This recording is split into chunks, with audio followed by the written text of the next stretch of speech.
সুপ্রিয় দর্শক, এই মুহূর্তের সবথেকে বড় খবর।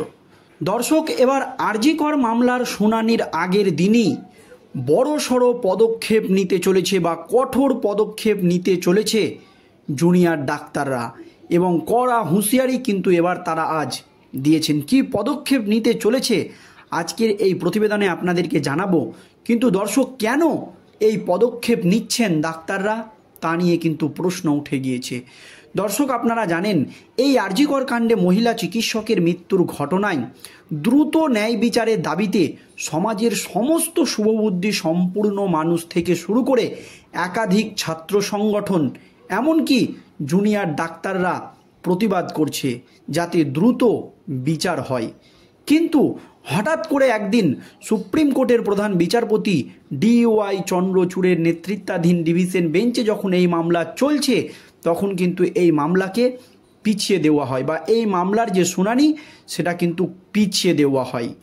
কেন এত গুরুত্বপূর্ণ এবং সেনসিটিভ মামলা সুপ্রিম কোর্টে পিছিয়ে গেল তা নিয়ে কিন্তু একটা প্রশ্ন দর্শক উঠে গিয়েছিল এবং গোটা দেশ জুড়ে উঠেছিল নিন্দার ঝড়। তার পরপরই নড়ে চড়ে বসেছিল সুপ্রিম কোর্ট, মানে চাপে পড়ে। কারণ আপনারা জানেন একাধিক দুর্নীতি ইস্যুতে রাজ্য সরকারের বিরুদ্ধে কঠোর পদক্ষেপ নিয়েছেন কলকাতা হাইকোর্টের বিচারপতিরা, কিন্তু সুপ্রিম কোর্টে গিয়ে সেই মামলাগুলোতে স্বস্তি পেয়েছে। শিক্ষক নিয়োগ দুর্নীতি থেকে শুরু করে গরু পাচার, এমনকি ডিএর মতো গুরুত্বপূর্ণ মামলাও সুপ্রিম কোর্টে পিছিয়ে যাচ্ছে। সেক্ষেত্রে এই আরজি কর মামলাকেও কি সেই রকম করার চক্রান্ত চলছিল সুপ্রিম কোর্টে? এই রকম কিন্তু একটা প্রশ্ন উঠে গিয়েছিল।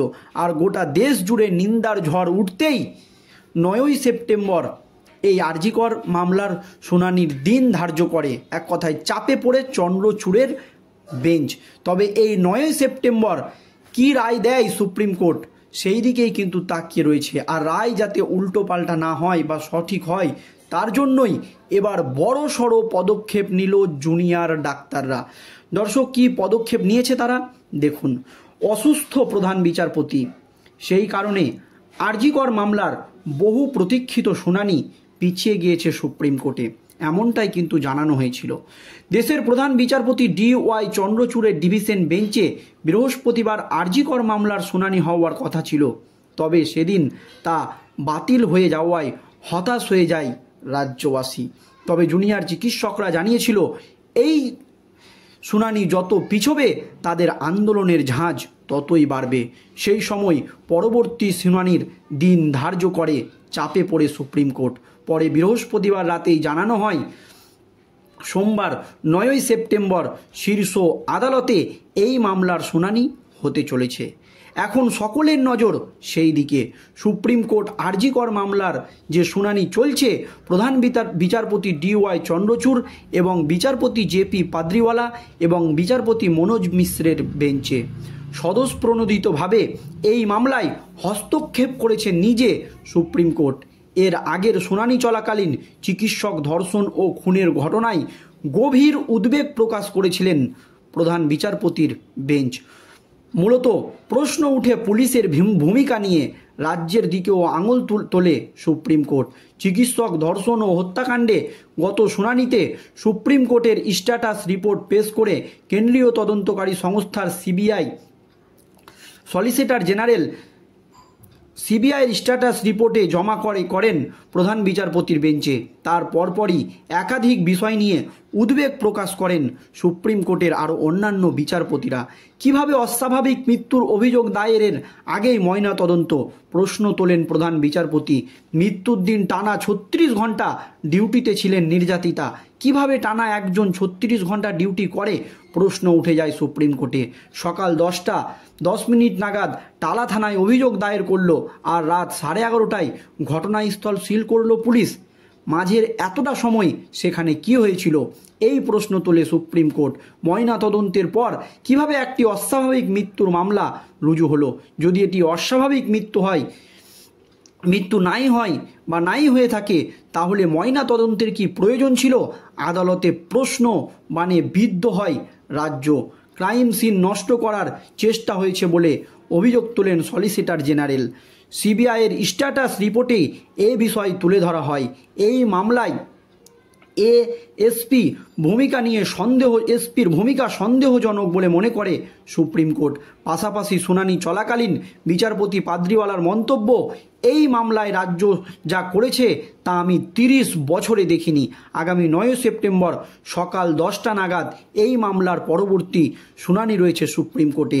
আর তার আগেই এবার চরম হুঁশিয়ারি দিলেন জুনিয়র ডাক্তাররা, বড় সড়ো পদক্ষেপ নিলেন। কি পদক্ষেপ নিয়েছে? আগামী সোমবার আরজি কর মামলার শুনানি রয়েছে সুপ্রিম কোর্টে, আর তার আগেই রবিবার রাজপথে আদালত বসাতে চলেছে প্রতিবাদী জুনিয়র চিকিৎসকরা। তারা নিজেরা আদালত বসাতে চলেছে যে কিভাবে বিচার প্রক্রিয়া হয়, কিভাবে মানুষ সুপ্রিম কোর্টে প্রতিবাদ জানায়, কি ধরনের কি হয়, সব তারা কিন্তু এবার জানাবে সাধারণ মানুষকে। তাই নিজেরাই আদালত বসাতে চলেছে, প্রতিবাদীদের আদালত।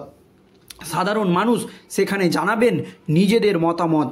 ওয়েস্ট বেঙ্গল জুনিয়র ডক্টরস ফ্রন্টের তরফে নতুন কর্মসূচি ঘোষণা করা হয়েছে।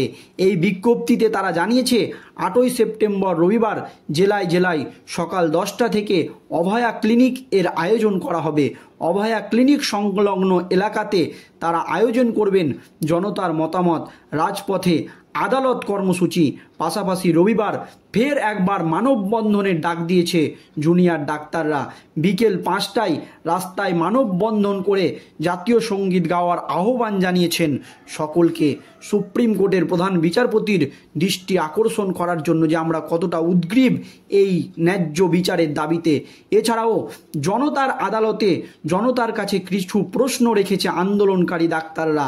আন্দোলন কোন পথে চলবে, তারা এটা চালিয়ে যেতে পারবেন কিনা, কিংবা অভয়া ক্লিনিক এগিয়ে নিয়ে যাওয়া যায় কিনা তার উত্তর চান তারা। একই সঙ্গে আরজি কর কাণ্ডের তদন্তে পুলিশ এবং সিবিআইয়ের ভূমিকা সম্পর্কেও জানতে চেয়েছেন প্রতিবেশীরা বা প্রতিবাদীরা। পুলিশের কি ভূমিকা, সিবিআইয়ের কি ভূমিকা, সুপ্রিম কোর্টের ভূমিকা, এগুলো কিন্তু প্রত্যেকটাই করা হয়েছে সুপ্রিম কোর্টের দৃষ্টি আকর্ষণ করার জন্য। আজ কিন্তু এই বড়সড় পদক্ষেপগুলো নিয়েছে জুনিয়র ডাক্তাররা। শনিবার চিকিৎসকদের 5 জনের প্রতিনিধি দল রাজভবনে যায়, তবে রাজ্যপাল না থাকায় তারা সেক্রেটারির হাতে ডেপুটেশন জমা দেয়। প্রতিবাদীদের অভিযোগ, রাজ্যপাল কথা দিয়েও শেষ মুহূর্তে দেখা করেনি কেন, সেই প্রশ্ন তুলে ক্ষোভ প্রকাশ করেছেন তারা। এতদিন নীলরতন সরকার হাসপাতাল থেকে রাজভবন অভিযান করেছেন জুনিয়র চিকিৎসক ও নার্সরা। তাদের সঙ্গে দেন বহু প্রবীণ চিকিৎসক থেকে শুরু করে সাধারণ মানুষও। তবে এবার কিন্তু জনতার আদালত রাস্তায় বসাতে চলেছে জুনিয়র ডাক্তাররা, এবং আজও সুপ্রিম কোর্টের দৃষ্টি আকর্ষণ করার জন্য ভোর দখলের ডাক দিয়েছে ডাক্তাররা।